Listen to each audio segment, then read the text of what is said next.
அது எப்பவுமே ஹாசினி சாப்பிடறதுக்கு முன்னாடி ப்ரே பண்ணுவா. இல்ல, ஐட்டம்ஸ் நிறைய இருக்குல்ல, அதிகமா சாப்பிட கூடாதுன்னு கண்ணை மூடிக்கிட்டு கம்மியா சாப்பிடுன்னு மனசு கண்ட்ரோல் பண்ணிக்கிறேன்.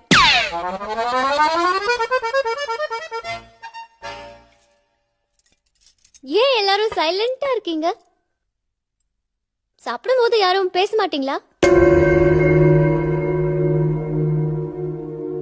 நீ புதுசா வந்திருக்கல்லம்மா, அதனாலதான் சாப்பிடு.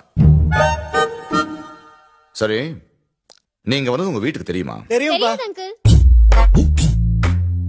தெரியாது இல்ல சந்தோஷ், சொன்னா அனுப்பிடுவாங்களா? அட எங்க அப்பாவை விடுங்க அங்கிள், நீங்க அனுப்புவீங்களா? சட்னி வைக்கவா? பை, ஆக்சுவலா நான் வந்திருக்கவே கூடாது, ஆனா சந்தோஷ் ஃபீல் பண்ண கூடாதுன்னு தான் வந்தேன். இல்ல, எங்க அப்பா அறநிலையத்துறையில ஒர்க் பண்றாரு. எங்களுக்கு எல்லா கோவிலையும் அர்ச்சனை ஃப்ரீ, தெரியுமா? அப்ப பிரசாதம் ஃப்ரீ முத்து.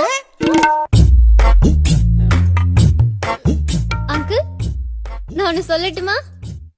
நீங்க ரொம்ப ஹேண்ட்ஸமா இருக்கீங்க அங்கிள்.